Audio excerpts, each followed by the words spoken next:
আসসালামু আলাইকুম এভরিওয়ান, কেমন আছেন সবাই? আশা করি আল্লাহ তাআলার অশেষ রহমতে সবাই খুব ভালো আছেন। আলহামদুলিল্লাহ, আমিও ভালো আছি। স্বর্ণাজ কিচেনের সবাইকে আরও একবার ওয়েলকাম করছি নতুন একটি রেসিপি দেখার জন্য। আজকে শেয়ার করব ঝালপুলি পিঠার রেসিপি। এটা একটা রিকোয়েস্টেড ভিডিও বলতে গেলে। অনেক আপুরাই বলেছেন আপু চালপুলি পিঠার রেসিপিটা একটু শেয়ার করেন। নারকেল পুলির রেসিপি যখন আমি শেয়ার করেছিলাম ওই ভিডিওতে, তো আজকে রেসিপি শেয়ার করে দিলাম। প্রথমেই এখানে আমি একটা বাটিতে 1 কাপ পরিমাণ মুরগির বুকের মাংস নিয়ে নিয়েছি। আর মুরগির মাংসগুলোকে কিন্তু আমি অনেকটা ছোট ছোট করে কাটিনি। স্কিনে ভালোভাবে লক্ষ্য করলেই কিন্তু বুঝতে পারবেন একটু বড় সাইজ করে কেটে নিয়েছি। আর পানিটাকে একেবারে ভালোভাবে একটু ঝরিয়ে নিয়েছি। এখন এখানে আমি একেবারে সামান্য একটু লবণ দিয়ে দিয়েছি। আর লবণের পরিমাণটা প্রথম অবস্থায় একেবারে কম করে দিয়েছি, কারণ এখানে যেহেতু সয়া সস ব্যবহার করব, সেক্ষেত্রে লবণটা প্রথম অবস্থায় সামান্য দিয়েছি, পরে চেক করে দিয়ে নেওয়া যাবে। তো এই পর্যায়ে এখানে আমি হাফ চা চামচ হলুদের গুঁড়ো দিয়েছি, হাফ চা চামচ দিয়েছি লাল মরিচের গুঁড়ো, সেই সাথে হাফ চা চামচ টালা জিরার গুঁড়ো, হাফ চা চামচ দিয়েছি ধনিয়ার গুঁড়ো, আর সেই সাথে দিয়ে দিচ্ছি এখানে হাফ চা চামচের থেকে একটু কম হবে গরম মশলার গুঁড়ো। এবার অ্যাড করে দিচ্ছি হাফ চামচ রসুন বাটা, আর সেই সাথে অ্যাড করে দিচ্ছি হাফ চামচ আদা বাটা। এবার এখানে সয়া সস ব্যবহার করব।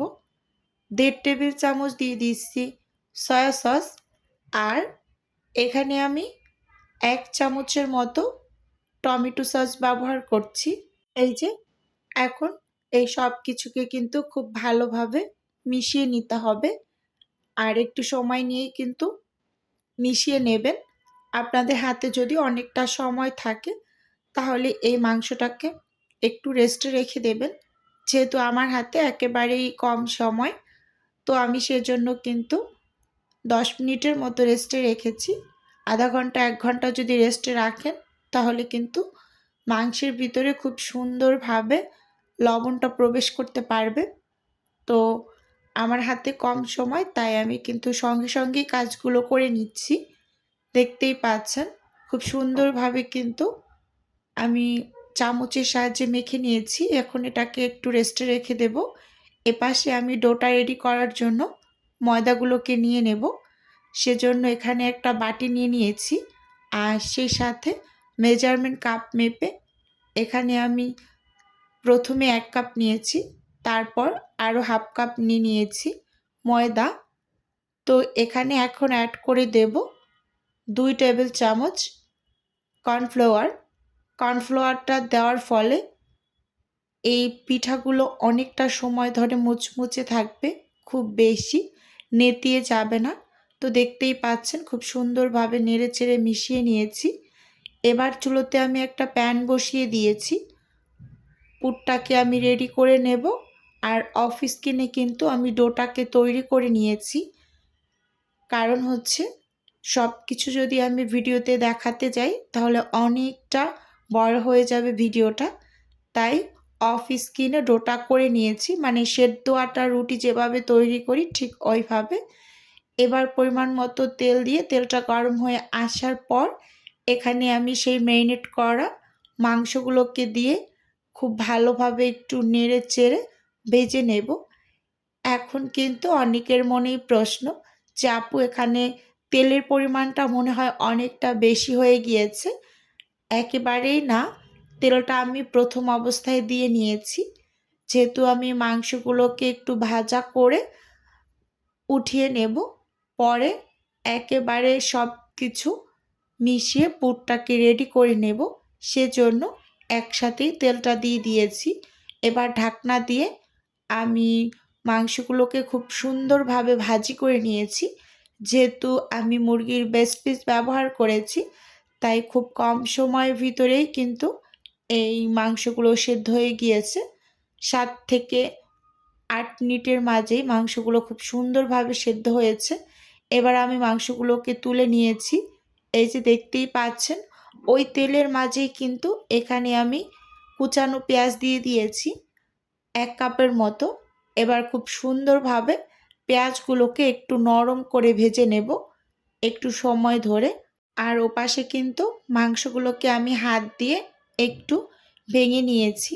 এই যে দেখতেই পাচ্ছেন, মাংসটা আমি দিয়ে দিলাম পেঁয়াজগুলো যখন নরম হয়ে আসার পর। এবার এখানে অফ স্ক্রিনে আমি একটা আলু সেদ্ধ করে নিয়েছিলাম, তো এটাকে ম্যাশ করে এই যে দিয়ে দিয়েছি। আপনারা চাইলে ছোট ছোট করে আলু কেটে তো সেভাবেও ব্যবহার করতে পারেন।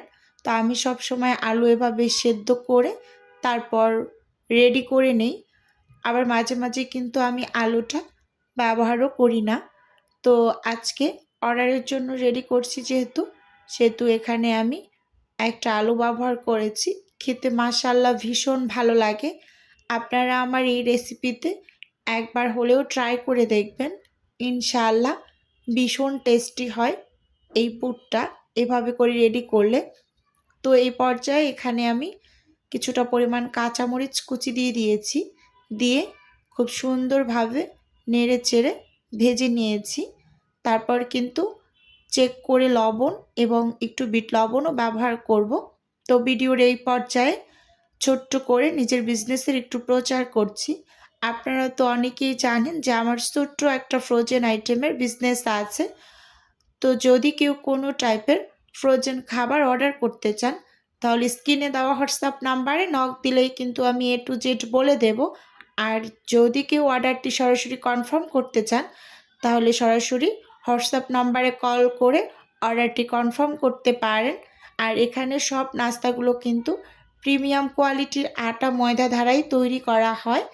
তো দেখতেই পাচ্ছেন, কথা বলতে বলতে এখানে লবণটা দিয়ে নিয়েছি চেক করে। এবার আমি কিছুটা পরিমাণ ধনিয়া পাতা কুচি দিয়ে নেড়ে ছেড়ে পুরটাকে নামিয়ে নেব। আর অফ স্ক্রিনে এখানে কিন্তু আমি ডোটাকে করে নিয়েছি। এবার ডোটাকে একটু ভালোভাবে মথে তারপর এখান থেকে আমি ছোট ছোট করে লেচি কেটে নেব। 2টা ভাগ করে নিয়েছি আর খুব সুন্দরভাবে কিন্তু মথে নিয়েছি।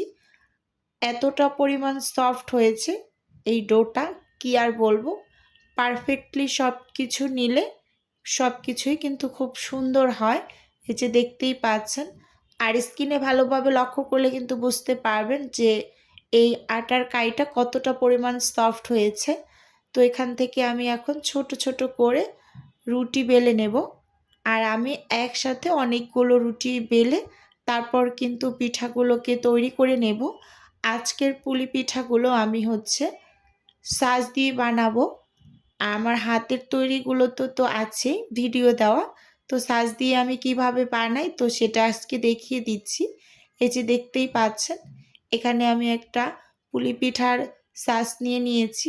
এবার সেই পুরটা আমি দিয়ে এখন 4 সাইডে একটু হাত দিয়ে পানি লাগিয়ে দিলাম। এবার এই যে চাপ দিয়ে কিন্তু একটা পিঠা রেডি করে নিচ্ছি। একেবারে অল্প টাইম লাগে এই সাজ দিয়ে পিঠা তৈরি করতে, আমার কাছে অনেকটা সহজ লাগে। মাশাআল্লাহ দেখুন, একটা পিঠা কিন্তু আমার রেডি হয়ে গিয়েছে। এভাবে করে এক এক করে কিন্তু আমি সব পিঠাগুলোই রেডি করে নেব। তো এই পিঠাগুলো আমার যেহেতু অর্ডারের, তো আমি এগুলোকে তৈরি করে ফ্রোজেন করে ইনশাআল্লাহ কালকে ডেলিভারি দিয়ে দেব। তো একটা আপুর বেশ অনেক কিছু অর্ডার আছে, মানে চিকেন রোল, চিকেন কাবাব, তো তারপর আছে যে ঝালপুলি পিঠা, সেই সাথে আছে ওনার সমোচা, চিকেন সমোচাটা। তো এগুলো সব কিছু কিন্তু আমি রেডি করে নিচ্ছি খুব সুন্দরভাবে আস্তে আস্তে করে। ইনশাআল্লাহ কালকে ডেলিভারি করে দিব। এই যে সব পিঠাগুলোকে এখানে আমি বানিয়ে নিয়েছি, এবার ফ্রোজেন করে ইনশাআল্লাহ কালকে ডেলিভারি দিয়ে দিব।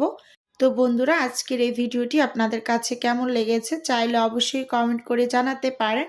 আর আপনাদের যদি কোনো টাইপের কোশ্চেন থাকে অবশ্যই কমেন্ট করবেন, আমি যথাসম্ভব রিপ্লাই করার চেষ্টা করব। তো আজকের ভিডিও বন্ধুরা এ পর্যন্তই রাখছি। দেখা হবে নতুন কোনো ভিডিও।